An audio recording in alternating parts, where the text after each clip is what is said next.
네, 안녕하십니까. 저는 성경학원의 노승수 강사이고요. 오늘 상문고 1학년 설명회 진행해 보겠습니다.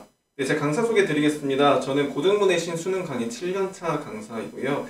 상문고는 내신 5년차 진행해 왔습니다. 오랜 기간 동안 상문고를 진행하면서 내신의 어떤 출제와 경향, 그리고 어떤 식으로 준비를 해야 하는지 이런 부분에 대한 깊은 고민이 있었고, 그거에 대한 해결책을 오늘 좀 말씀드리려고 합니다. 네, 먼저 목차 보시겠습니다. 첫 번째로는 상문고 3개년 시험 분석을 드릴 거고요. 그에 따른 시그니처 킬러 문항은 어떤 것이 있는지, 그리고 그거에 대한 고득점 내신 전략, 그리고 성경어학원의 프리 내신, 그리고 3월 개강반에 대해서 안내 드리겠습니다. 네, 먼저 상문고 소개 간단히 드리도록 하겠습니다. 가장 첫 번째 부분을 보시면은 총 학생은 1244명이었고요. 2024년 기준입니다. 1학년은 443명이었습니다. 이렇게 봐주시면 되겠고요. 그리고 상문고의 입결을 보시면요. 스카이, 그러니까 서울대, 고려대, 연대까지 포함을 해서 26명, 그리고 총 69명을 합격시켰고요. 그리고 의대는 40명 합격했고, 서성한 등 주요 대학은 119명 들어가는 입결이 잘 이루어지고 있는 학교다라고 봐주시면 좋겠습니다. 그러면 이렇게 학생들이 상문고에서 영어 시험의 1등급 컷은 어떨까라고 물어보신다면, 네, 1등급 컷은 90점대 중후반으로 잡히고 있다고 보시면 좋을 것 같고요. 지금 1등급 비율 4%로 되어 있는데, 네, 작년 기준으로 말씀을 드리는 거고요. 총 17명이 1등급에 들어가고 있다라고 보시면 좋을 것 같습니다. 이제 등급제가 바뀌면서 1등급이 4% 비율이 이제 10%로 이제 증가하게 되는데요. 그렇게 본다면은 현재 작년 기준 443명에서 10%인 44명의 학생이 1등급에 들어간다고 보시면 좋을 것 같습니다. 그래서 학급에서 2명 내지 3명 정도가 2등에서 3등까지가 1등급에 들어갈 것이다 라고 예상을 해주시면 좋겠고요.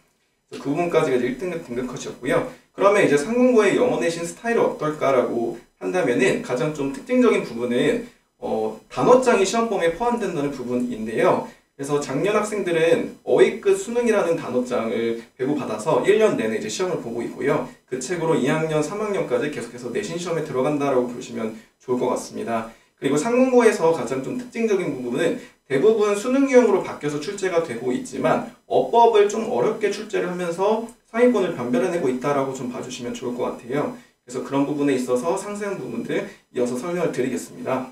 네, 먼저 상문고의 시험 범위와 출제 비중을 좀 살펴드리려고 하는데요.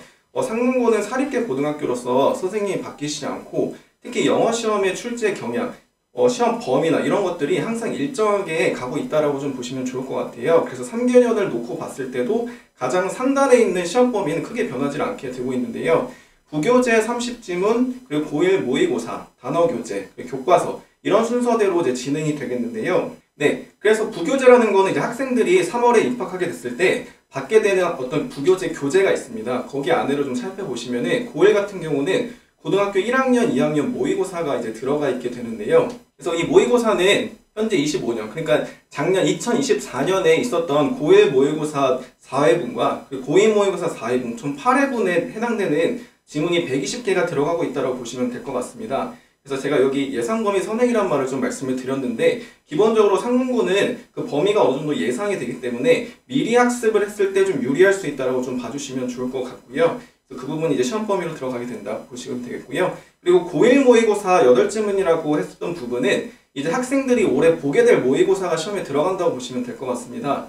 그래서 이제 3월 달에 학생들이 모의고사를 보게 될 텐데 그 모의고사에서 일부 지문이 시험 범위로 추가로 들어갈 것이다라고 예상을 해주시면 되겠고요. 단어 교재는 매 시험마다 450개 정도, 꽤 많은 비중이 들어간다고 보시면 좋을 것 같습니다. 거기에 있는 표제어, 여러 가지 뜻들, 그리고 예문까지도 들어가서 좀 꼼꼼하게 암기를 해야만 맞출 수 있는 문제가 있겠고요. 그리고 마지막으로 교과서 부분은 들어갈 수도 있고 안 들어갈 수도 있는 부분이어서 비중이 그렇게 높진 않지만 이번에 새롭게 교과서가 바뀌기 때문에 그 부분에 있어서 어쨌든 추가로 들어가거나 아주 비중은 높지 않은 부분은 좀 유지될 거로 예상이 됩니다. 네, 이어서 이 부분 이제 출제 비중 아랫부분에 살펴보시면요. 이렇게 주황색으로 된 부분이 이제 부교재와 모의고사 이렇게 좀 표현을 드렸는데요. 대체로 부교재가 모의고사다 보니까 대체로 모의고사 부분에서 계속 출제 비중이 많다라고 봐주시면 좋을 것 같습니다. 그래서 단어장은 이렇게 분홍색 부분으로서 3문제씩 일정하게 출제되고 있는 부분 확인해 주시면 좋겠습니다. 네, 이어서 그러면은 상문고에서 좀 변형이 되는 부분은 어떨까에 대해서 좀 살펴드리려고 하는데요. 네, 최근에 좀 변형률이 증가 추세에 있습니다. 먼저 비율부터 좀 살펴보시면은 분홍 색깔이 이제 변형 비율인데 5문항에서 23년도 10문항, 그리고 24년도 12문항으로서 선생님들께서 어법에 있어서 어떤 난이도 조절을 하시고도 있지만 이제 변형률을 좀 추가해서 학생들의 어떤 변별을 두고 있다라고 보시면 좋겠는데요. 그 변형이 되는 유형들을 좀 상세히 살펴드리면은 저 상단에 있는 어법과 어휘, 빈칸, 그리고 영작에서 좀 변형이 이루어지고 있구나라고 보시면 좋을 것 같습니다. 어법에서는 그 문항 자체, 어떤 시험 유형 자체도 어렵게 내시기도 하지만 거기에서 조금씩 변형을 두시면서 학생들이 완벽하게 암기를 했더라도 좀 틀리도록 유도하는 그런 부분이 있으셨고요. 어휘 같은 경우는 보통 동반어를 바꿔서 내시거나 아니면 문장을 좀 다르게 표현해서 패러프레이즈해서 내시거나 그런 부분들이 변형이 되고 있다고 보시면 될 것 같습니다. 또한 빈칸 유형에서도 변형이 지속적으로 유지되고 있고 아주 난이도가 높진 않지만 그 해당 지문이 다르게 어떤 특정 부분이 다르게 표현됐을 때 같은 말이라는 것을 이해할 수 있는 독해력이 필요하겠고요. 그에 해당되는 어휘와 동반어 학습이 동반되어야 하겠습니다. 그리고 영작에 있어서는 기본적으로 상문고는 단어를 배열하는 영작을 출제를 하고 있는데요. 점점 추세가 외워서 쓰는 것보다는 새로운 어떤 단어 배열 속에서 너가 의미를 구성해낼 수 있는지 이런 부분들을 요구하고 있다고 보시면 좋을 것 같습니다. 그래서 단순히 완벽하게 외우는 것보다는 어떤 영작 능력 자체를 키워놓고 상문고 시험에 대처해 나가는 부분이 최근의 추세라고 봐주시면 좋겠습니다. 네, 그럼 이어서 상세한 시험 문제들을 살펴드리면서 어떤 식의 특징이 있는지 좀 말씀드리려고 하는데요. 네, 먼저 어휘 문제를 좀 살펴보겠습니다. 이렇게 첫 번째 부분은 항상 이렇게 세 가지 유형으로 나온다고 보시면 좋을 것 같은데요. 첫 번째는 단어와 뜻을 매칭하는 부분이 나옵니다. 잘 보시면은 지금 10개 정도가 단어와 뜻이 매칭되어 있고 학생들이 이제 외운 걸 바탕으로 이것들이 자기가 외운 걸 맞춘지 확인을 해야 되는데요. 이제 중요한 부분은 무엇이냐면은 모든 뜻을 정확하게 다 외워야 한다는 부분입니다. 그러니까 10개의 지금 단어가 나와 있는데 10개의 단어 뜻을 정확하게 암기하지 못하고 혹시 한 개라도 기억이 안 난다면은 이 개수기 때문에 맞출 수가 없거든요. 그래서 아주 꼼꼼하게 단어를 좀 외울 필요가 있겠고요. 그뿐 아니라 어웨이크 수능이라는 이 단어책에는 다이어 파트가 있었습니다. 그래서 그 다이어 파트에서 정말 생소한 뜻들도 시험에 나오고 있기 때문에 아주 꼼꼼한 암기를 통해서 단어 이 유형에 대처를 할 필요가 있겠고요.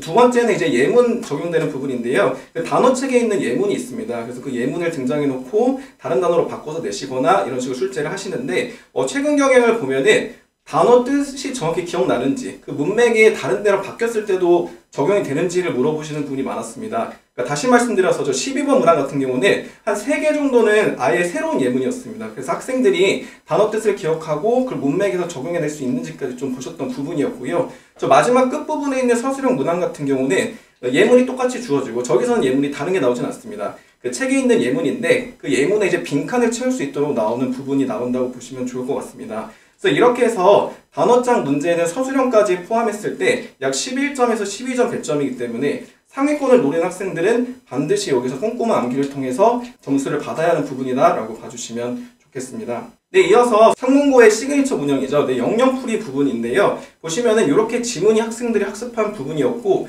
그리고 저 보기 부분에 좀 글씨가 작긴 하지만 영영풀이들이 쭉 이렇게 나열되어 있습니다. 그래서 학생들이 영영풀이를 보고 이 영영풀이에 해당하는 단어 뜻을 유추하고 다시 이제 지문으로 돌아와서 그 단어를 찾아야 하는 과정이 있는데요. 그래서 이 부분은 사실 독해력이 아주 부족한 학생이 아니라면 영영풀이를 읽어 나가면서 어느 정도 단어 뜻을 유추를 할 수는 있습니다. 하지만 이게 시간이 많이 걸리기 때문에 그러니까 수능을 준비하면서도 미리 준비할 수 없는 분야이기 때문에 이 부분에 해당되는 유형을 많이 학습함으로써 익숙도를 높이는 게 가장 핵심이라고 보시면 좋을 것 같습니다. 여기서 시간을 너무 많이 쓰게 되면은 후반부에 있는 서술형에서 시간을 할애할 수가 없거든요.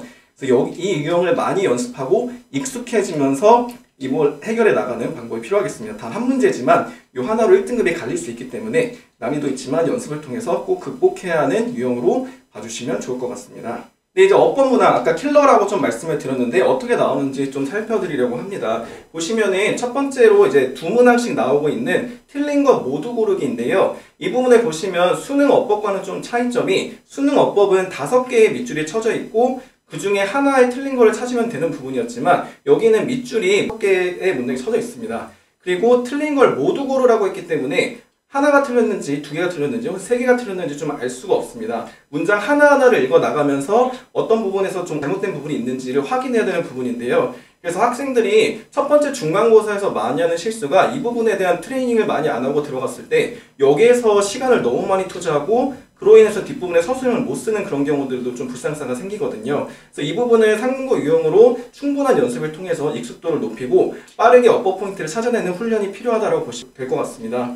최근에는 지금 이 문제에서는 답이 3개가 틀린 거였었는데요. 최근 2학기 기말에서는 4개, 5개 이렇게도 나왔었기 때문에 아주 꼼꼼하게 좀 학습이 필요한 부분이라고 봐주시면 좋겠고요. 그리고 또 다른 어법 유형으로는 저 위에 있는 틀린 개수 고르기가 있는데요. 네, 이렇게 문장을 A부터 B, C, D, E, F, G, H까지 거의 8, 9개 랜덤의 문장을 주고 학생들이 읽어나가면서 그 문법적으로 틀린 부분을 찾아내야 되는데 개수를 골라야 되기 때문에 모든 문장을 다 읽을 수밖에 없고요. 모든 문장에 대해서 이게 문법적으로 맞는지 틀린지를 판단을 해서 해야 되기 때문에 중위권 학생들은 이 부분은 솔직히 많이 포기하는 부분이지만 상위권을 노리는 학생들에게 있어서 이 부분은 3.5점, 배점도 상당히 높고요. 그리고 어법을 충분히 학습하고 이 유형으로 계속해서 대비해 나간다면은 어법은 충분히 맞출 수 있기 때문에 그런 부분에 훈련이 좀 요구된다고 보시면 좋을 것 같습니다. 그리고 제가 상단에 암기로는 좀 해결이 어려울 수도 있다고 말씀을 드렸던 게 조금씩 변형을 하고 있으시긴 해서 근데 그런 부분은 선생님께서 그 수업 시간 내에 설명하신 부분에서 좀 변형이 많이 이루어지기도 하고요. 그리고 어느 정도 예상되는 그런 변형 포인트들이 있기 때문에 그런 부분들을 중점적으로 학습을 한다면 충분히 대처할 수 있는 변형이다. 기본적으로 이런 형태에 익숙해지는 그런 많은 훈련이 필요하다라고 봐주시면 좋을 것 같습니다. 그래서 어법 이렇게 해서 꼭 해결을 해야 되는 부분이겠고요. 네, 그리고 여기서 어법이 끝나는 것이 아니라 이제 똑같은 밑줄이 쳐져 있지만 서술형에 가면 이렇게 어법 고치기까지 좀 나오고 있기 때문에 궁극적으로는 이 서술형 어법 고치기를 마칠 수 있는 어법 능력을 장착해 놓고 시험장에서 어법 유형들을 대처해 나가는 것이 필요하겠습니다. 그래서 이렇게 서술형 어법까지 해서 총 거의 15점가량에 해당하는 어법 문제가 들어가기 때문에 어법을 반드시 해결하고 상문고 유형을 연습해서 준비를 해나갈 것이 필요하겠습니다. 네, 이제 서술형 부분을 좀 소개해 드리도록 하겠습니다. 서술형에 있어서는 항상 이렇게 일관되게 좀 나오고 있는데요. 그 중간에 배열 영작, 그리고 우리말 쓰기 이런 것들이 좀 등장을 하고 있다고 보시면 좋을 것 같습니다. 이렇게 일단 영작 같은 경우는 이렇게 한글을 주고 단어들을 배열해서 영작을 해라 이렇게 나오는 경우도 있겠고요. 해석은 안 주실 수도 있고 그리고 지금 여기는 어형 변화하지 말라고 되어 있지만 어형 형태를 바꿀 수도 있어서 어쨌든 이렇게 정형화된 영작 유형이 계속해서 출제되고 있기 때문에 시험 범위 내에 있는 부분들에 대해서 영작 훈련을 하면은 충분히 잘 맞출 수 있는 부분이다라고 보시면 좋겠고요. 그리고 저기 우리말 쓰기라는 거는 이 지문 속의 어떤 특정 부분을 찾아서 그냥 해석을 쓰라고 보통 요구를 많이 하고 계세요. 그래서 기본적인 해석을 잘 쓸 수 있도록 준비하고 여기 이제 시간 싸움이기 때문에 빠르게 그 문제가 물어보는 부분, 어디를 물어보는지 캐치해서 빠르게 써내려가는 부분이 좀 더 중요하다고 볼 수 있을 것 같습니다. 난이도보다는 시간 낭비 연습이 좀 더 중요하다고 보시면 좋을 것 같고요. 그리고 영작은 아까 말씀드린 것처럼 외워서 나오는 부분이 점점 감소하는 추세이기 때문에 실질적으로는 영작하는 훈련 자체를 많이 하는 것이 실질적으로 더 도움이 되는 시험 대비다라고 봐주시면 좋겠습니다. 네, 이제 변형되는 것들을 좀 살펴드리려고 하는데요. 어휘와 빈칸 부분 변형을 좀 살펴드리려고 합니다. 여기 보면은 어휘 유형 같은 경우는 수능 유형과 거의 비슷해 보이긴 했었지만 쓰임이 적절하지 않은 걸 모두 고르라고 했기 때문에 좀 상세하게 단어들의 정확히 쓰임과 그 맥락을 확인해줘야 되는 부분이겠고요. 주로 동의어와 반의어 그리고 유사한 표현들까지 나오고 있어서 그런 부분들에 대한 학습, 선행하고 여기로 들어갔을 때 잘 맞출 수 있는 부분이다라고 생각해 주시면 좋겠고요. 그리고 학생들이 좀 헷갈릴 수 있을 만한 어떤 부정어에서 낫을 뺀다랄지 never를 뺀다랄지 아니면 긍정이었다면 낫을 추가한다랄지 그렇게 살짝살짝 순간적으로 헷갈릴 수 있는 부분들도 낼 수 있기 때문에 세세하게 읽어나가면서 정답을 맞춰나가는 것이 필요하겠습니다. 또 빈칸 변형 같은 경우는 문장을 전환하는 경우가 굉장히 많거든요. 동반어만 살짝 바꾼다 그렇게 한다기보다는 새롭게 문장을 만들어서 같은 뜻이라는 걸 이해할 수 있어야겠고요. 또 최근의 추세는 저기 나와 있는 이제 빈칸 변형 같은 경우는 마지막 문장은 학생들이 읽지 않았던 문장이라고 보시면 될 것 같아요. 그래서 학생들이 지문의 흐름 속에서 어떤 새로운 문장이 추가됐을 때 그 글을 정리하는 내용이나 혹은 글에 대한 일관된 내용을 다시 추가했을 때 그 내용이 비슷한 걸 찾아낼 수 있는지까지 물어보고 있다. 그렇게 빈칸 변형이 이루어지고 있다라고 봐주시면 좋을 것 같습니다. 네, 그래서 이렇게 상문고에 나오는 어떤 킬러 유형들 그리고 주요 유형들 변형되는 것들을 좀 살펴드렸는데요. 이런 것들을 가지고 어떻게 하면 상문고 내신을 준비할 수 있을까 이런 걸 좀 정리를 해봤습니다. 첫 번째는 어법 부분, 어법에서 실전 연습이 너무나도 중요하다라고 좀 말씀을 드리고 싶은데요. 보시면 모두 고르기, 개수 고르기, 그리고 어법 고치기까지 이 세 가지 유형에 대해서 완벽하게 채워질 수 있도록 저희 성경어학원에서 자료가 나가고 학생들이 반복 훈련을 통해서 그 부분에 있어 시간을 줄이고 정확도를 높여가는 그런 연습들이 진행이 될 거고요. 그리고 오른쪽 부분에 이제 어휘 대비 부분을 보시면은 꼼꼼하게 단어장을 외워야 된다. 너무너무 중요하게 좀 봐주시면 좋을 것 같습니다. 생각보다 배점이 꽤 크기 때문에 거기서 감점이 되면은 점점 등급이 좀 날아갈 수 있으니까요. 그래서 꼼꼼한 단어 암기, 그리고 동반이어 학습을 통해서 변형에 좀 대비를 할 수 있도록 어휘로 확장이 될 수 있게끔 그렇게 진행을 할 예정입니다. 그리고 단 한 문제 나오지만 1등급을 가르는 문제라고 보시면 좋을 것 같은데요. 영영풀이 학습 너무나도 중요하게 좀 봐주시고요. 그래서 지문의 모든 단어를 영영풀이 학습할 수는 없기 때문에 지문의 키워드에 해당되는 주요 단어들은 영영풀이 학습하고 그 학습한 후에 계속해서 학교 시험 유형으로 반복 훈련을 통해서 시간을 줄이고 정확도를 높여나가는 그런 과정들이 진행될 예정입니다. 네, 그리고 서술형 배열 영장으로 가시면은 주요 문장을 외워서 연습을 많이 시키고요. 그리고 이제 변형되는 영작들에 대한 대비, 특히 최근에는 주제를 써라 혹은 요약문을 써라 이런 부분들도 2, 3개년 기출을 봤을 때는 출제되고 있었기 때문에 상위권을 노리는 학생들에게 있어서는 그런 부분까지도 커버해서 영작에 대한 대응이 될 수 있게끔 그렇게 진행을 하겠습니다.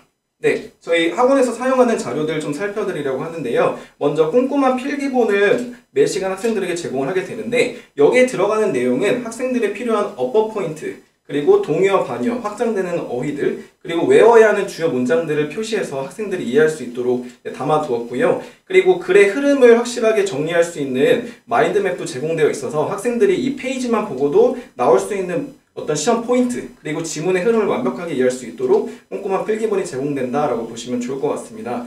그리고 오른쪽에 있는 암기 대본은 어휘와 어법, 그리고 각종 그런 시험에 나올 수 있는 포인트들에 대한 빈칸을 뚫어놨다고 보시면 좋겠는데요. 그래서 학생들이 그런 빈칸을 채워나가면서 어법, 어휘 관련된 부분들을 복습하면서 동시에 지문의 암기가 조금씩 이어지고 그 이후에 이제 서술형 영작을 통해서 완벽하게 외워나간다라고 보시면 좋을 것 같습니다.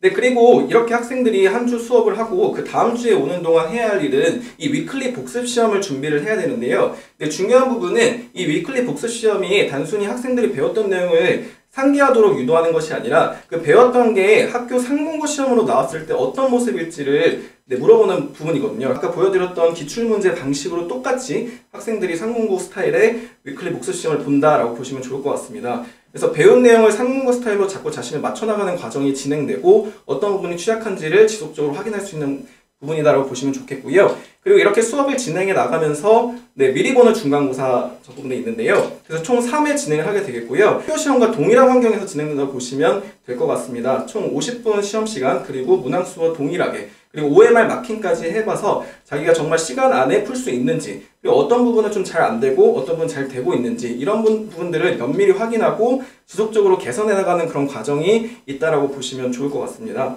그렇게 실전 감각을 계속 유지해가는 수업이 진행되겠고요. 네, 그리고 관리 부분을 좀 말씀을 드리겠습니다. 이렇게 이제 학생들이 출결이나 단어 테스트, 그리고 복습 테스트 이런 것들을 계속해서 진행해 나가게 될 텐데요. 그것들에 대한 상세한 결과, 그리고 통과, 미통과, 재시험을 봐야 되면 언제 봐야 되고 재시험을 진짜 받는지 안 받는지 이런 상세한 부분들에 대해서 매시간 문자로 전송을 드리고 있고요. 필요하시다면 지속적으로 피드백 드리고 상담 드리고 있습니다. 또한 이렇게 성적표가 나와 있는데요. 학생들이 봤던 그 내용에 대해서 누적으로 학생들이 어떤 식으로 좀 상향이 되고 있는지 혹은 잘하다가 좀 떨어지고 있는지 이런 추이들을 살펴보면서 학생의 학습 과정을 좀 상세하게 살펴보실 수 있을 거고요. 그리고 학생들에게 있어서도 면담을 진행할 때 이런 성적표를 보고 학생들에게 진행을 하면서 객관적으로 전달하기 때문에 학생들이 자신이 뭐가 부족한지를 확인하고 계속해서 발전해 나가는 그런 내신 과정이라고 봐주시면 좋겠습니다. 네, 그래서 이렇게 정확하게 진단해서 빠른 피드백을 전달 드리고 있고요. 꼼꼼하고 또 책임감 있게 상담과 관리를 진행하겠습니다. 네, 성경어학원의 이제 연간 일정을 좀 소개해 드리려고 하는데요. 이제 학생들이 1학년의 과정에 들어갔을 때 총 4번의 시험을 보게 됩니다. 이렇게 1학기 중간 기말, 2학기 중간 기말 이렇게 이제 시험을 쭉 진행하게 될 텐데요. 네, 이렇게 상문고 시험에 맞춰서 상문고 맞춤 수업 관리, 그리고 특화 자료들이 제공이 되면서 내신을 진행해 나가게 될 텐데요. 학생들이 1학기 중간고사 4월 말 5월 초 예정되어 있는 시험을 보고 나서 그 다음 기말고사 준비 기간까지 약간의 애매한 텀이 발생을 합니다. 학생들이 좀 느슨해질 수 있고 뭔가 뭘 해야 될지 좀 모르는 그런 과정이 있을 수 있는데 저희는 이제 1학기 중간고사 끝나게 되면은 반드시 학생별로 시험지 분석을 통해서 그 학생의 취약점을 확인하고 1학기 기말고사 전까지 뭘 준비해야 될지를 확실한 어떤 방향성을 제시를 해줍니다. 그뿐만 아니라 그런 부분들을 확인하고 개선할 수 있도록 성경어학원에서는 이렇게 다양한 정규반이 운영되고 있습니다. 어법이라든지 어휘라든지 서술형 각각의 부분을 개선해 나갈 수 있는 그런 정규반이 진행되고 있어서 어떤 학습의 연속성에 있어서 끊김없이 진행되고 있다고 보시면 좋을 것 같고요. 그리고 그 과정에서 수능학습도 같이 진행되기 때문에 어떤 모의고사에 대한 대비도 놓치지 않고 진행된다고 봐주시면 좋을 것 같습니다. 이렇게 1학기가 나고 나서 1학기 기말고사 끝나면 이제 1학기 결과가 어땠는지 전체적으로 파악하고 등급도 나오고 그렇게 될 텐데요. 그런 부분에 있어서 다시 한번 종합적으로 2학기는 어떻게 준비해야 할지 부족한 부분들을 다시 확인하고 면밀하게 진행하는 과정이 있겠고요. 또한 1학년 학생들은 3월 모의고사를 보고 그 다음 모의고사는 9월에 보게 되거든요. 그 텀이 너무 길기 때문에 그 수능에 대한 대비, 모의고사에 대한 대비가 좀 잘 안 되어 있을 수가 있습니다. 그래서 그 부분을 여름방학에 집중적으로 학습해서 9월 모의고사에서 등급을 잘 받을 수 있는 그런 과정이 이어진다고 보시면 좋을 것 같습니다. 그렇게 해서 이제 2학기 중간고사, 기말고사까지 이어지고 나서 2학기 기말고사 후에는 이제 학년이 넘어가는 과정이기 때문에 2학년 시험의 특징을 좀 알아보고 그런 것에 대한 유형의 체화를 걷는 과정이 거치게 되겠는데요. 상문고 2학년 같은 경우는 그 부교재가 좀 다르게 구성이 되어 있습니다. 아까 말씀드린 대로 고1 같은 경우는 고1, 2 모의고사로 구성되어 있다고 말씀을 드렸는데요. 고등학교 2학년에 올라가게 되면은 수능, 고3 관련된 모든 지문들이 다 비슷한 방식으로 구성되어 있다고 보시면 될 것 같습니다. 그래서 시험 범위가 고3이고 시험 유형은 어느 정도 비슷하게 나오긴 하지만 조금 더 많이 어려워지고 좀 달라지게 됩니다. 읽어야 될 선지도 많고 학생들이 특히 어휘 문제를 많이 어려워하게 되는데요. 2학년 가서요. 그래서 어휘력이 너무나도 중요한 그런 2학년 시험이 되겠는데요. 그런 상세한 부분들을 2학기 기말고사 후에 학습을 시키고 준비를 시켜서 2학년 과정을 준비해 나가고 또한 수능 준비도 진행해 나간다. 그래서 누수 없이 1년간 이렇게 장기적인 커리큘럼을 운영해 나가고 있다라고 이해해 주시면 좋겠습니다. 네, 그래서 이제 프리내신에 대한 좀 안내를 드리려고 하는데요. 상문고 시험 유형을 보시면 이게 정말 짧은 기간에 대비하기가 그렇게 쉬운 유형은 아니라고 좀 판단이 되실 것 같습니다. 어법이라든지 영영풀이라든지 그리고 서술형이 혹시 약한 학생들은 서술형에 대한 대비도 필요할 텐데요. 그래서 그런 부분에 대한 어떤 철저한 준비를 위해서 그리고 시험 유형의 익숙함을 높이고 그리고 완벽하게 워밍업이 된 상태에서 내신에 들어갈 수 있도록 저희가 상문고 프리내신 프로그램을 준비하고 있는데요. 첫 번째는 2주에 거쳐서 이제 진행이 되고 4시간씩 진행된다라고 봐주시면 좋을 것 같은데요. 그래서 각 주에 학생들이 학습한 지문 중에서 고난이도 지문을 좀 분석을 하게 됩니다. 그러니까 작년 중간고사 범위 내에서 그 30점이 들어간다고 말씀을 드렸는데 모든 지문이 어려운 건 아니고요. 학생들이 좀 굉장히 어려울 만한 지문들이 좀 몇 개 정해져 있습니다. 좀 내용이 너무 추상적이랄지 해석은 됐지만 대체 무슨 얘기를 하는지 모른다랄지 그런 고난이도 지문들이 있는데요. 그런 지문들을 아까 보신 필기본의 방식으로 상세하게 내신을 준비하듯이 같이 수업을 진행해 나갑니다. 그러면서 관련된 어법, 어휘, 그리고 서술형 그런 각종 출제 포인트들을 정리하게 되겠고요. 그리고 실전 적용, 상문고 스타일로 계속해서 실전 적용을 해보고 배운 내용이 어떤 식으로 출제되는지 확인하는 과정이 있다고 보시면 좋을 것 같습니다. 그리고 과제로서는 2024년도 고1, 2 모의 3점 문항이라고 좀 말씀을 드렸는데요. 이 부분이 이제 예상되는 부분입니다. 그러니까 고2의 부교재로서 들어갈 수 있는 예상되는 부분이기 때문에 이 부분을 좀 미리 좀 읽어나갈 수 있는 과정의 과제라고 보시면 좋을 것 같고요. 그리고 2주차로 넘어가시게 되면은 비슷한 방식으로 고난이도 지문 분석을 진행을 하고요. 각종 시험 포인트들을 정리하고 다른 부분은 미리 보는 중간고사를 실시하게 됩니다. 그러니까 미리 보는 중간고사라는 거는 상문고 스타일로 시간을 재고 시험을 이제 해보는 것이죠. 그러니까 2주간의 지문을 학습한 다음에 실제로 시간을 재고 내가 시험을 봐봤을 때 과연 얼마 정도 점수가 나올까? 몇 등급이 나올 수 있을까? 이렇게 등급을 또 예측해 볼 수가 있겠고요. 자신의 취약점을 확실히 분석해서 이제 내신 과정, 3월과 4월에 내신 과정을 준비할 텐데 그 과정에서 내가 어떤 거에서 더 초점을 맞춰야 되고 어떤 거를 더 철저하게 준비해야 하는지 알아가는 그런 과정이라고 봐주시면 좋을 것 같습니다. 그래서 학생별로 또 오답 정리를 통해서 그런 어떤 잘 안 됐던 부분들을 확실하게 정리하고 넘어가게 되는 과정이다라고 봐주시면 되겠습니다. 네, 3월 내신만 3월 12일에 개강을 하게 되겠고요. 네, 내신만 어떤 식으로 진행되는지 좀 말씀드리겠습니다. 네, 비슷한 방식으로 필기본, 그리고 암기대본, 아까 보여드렸던 어법과 어휘, 그리고 나올 수 있는 서술형 모든 부분, 변형되는 부분까지 정리한 필기본을 통해서 학습을 하게 되겠고요. 암기대본을 통해서 중요한 부분들을 복습하고 주요 문장을 암기하는 시간을 갖게 되겠습니다. 그리고 학생별 단어장을 제공을 해서 학생들이 꼼꼼하게 단어장을 외울 수 있도록, 걸어다니면서도 혹시 지하철 타면서도 외울 수 있도록 그렇게 단어장을 제공하게 되겠고요. 그리고 매주 나가는 저 과제는 워크북 그리고 변형 문제를 통해서 학생들이 지문을 다시 한번 리마인드 할 수 있는 그런 부분들이 있겠고요. 그리고 위클리 테스트, 상문고 유형으로 매주 진행을 하게 됩니다. 그래서 배운 내용들이 상문고 시험에서 적용되는 것들을 계속해서 연습을 하게 되겠고요. 네, 그래서 그런 시험 유형을 계속 감각을 유지하면서 배운 내용 계속 누적해서 진행을 하기 때문에 꼼꼼하게 복습이 이루어질 것이다 라고 봐주시면 좋겠습니다. 네, 그리고 여기 있는 이제 미리 보는 중간고사를 통해서 실제 유형으로 실제 시간을 재고 마킹해서 진행된다고 말씀을 드렸는데요. 이 부분 상당히 중요하게 진행이 되겠고요. 그래서 학생들이 내가 정말 시간이 부족할 건지 그리고 어떤 부분이 약할 건지 스스로 체감할 수 있는 시간이기 때문에 그 부분에 있어서 너무 중요한 과정이라고 봐주시면 좋겠고요. 그래서 등급을 예측하고 등급별로 어떤 식으로 전략을 짜야 할지 그런 부분들도 상세하게 진행된다고 보시면 좋을 것 같습니다. 그래서 이런 식으로 해서 6주 과정이 진행이 되겠고요. 그리고 마지막 최종 정리, 시험 직전에 상문 파이널을 통해서 시험에 나올 수 있는 높은 부분들을 이제 최종적으로 정리를 해주겠는데요. 이 부분 상당히 적중률 높게 잘 진행되고 있다고 보시면 좋을 것 같습니다. 그래서 학생들의 적중률 높게 시험에서 좀 편안한 마음으로 좀 시험 볼 수 있는 그런 부분이 되겠고요. 마지막 파이널 총괄 테스트를 통해서 시험에 대한 감각을 최대치로 끌어올리고 시험장에 들어가서 여유 있게 시험을 잘 풀어낼 수 있다라고 봐주시면 좋을 것 같습니다. 네, 입학 테스트에 대해서 간단히 좀 안내를 드리려고 하는데요. 내신반에 들어가는데 왜 입학 테스트를 봐야 할까 이런 생각 좀 드실 수도 있을 것 같아요. 근데 저희 성경어학원에서는 학생에 대해 개별적으로 좀 맞춰서 관리를 좀 잘 해야 된다는 입장이기 때문에 이런 입학 테스트를 거치게 되면요, 이렇게 보시면 아주 상세하게 자신의 문법에는 어떤 부분이 부족한지, 독해에서는 어떤 부분이 약한지, 어휘력이 약한지, 서술형이 잘 안 되는지 이런 상세한 전체적인 부분에 대해서 객관적인 어떤 지표가 나오게 되겠고요. 그 지표를 바탕으로 학생을 지도해 나간다고 보시면 될 것 같습니다. 그래서 그 개별 학생에 맞춰서 필요한 부분들을 계속해서 제공해 주면서 잘 끌어올려 나가는 그런 과정에서 있어서 입학 테스트가 진행된다라고 봐주시면 좋을 것 같습니다. 네, 여기까지 좀 진행했고요. 네, 여기까지 끝까지 들어주셔서 감사합니다.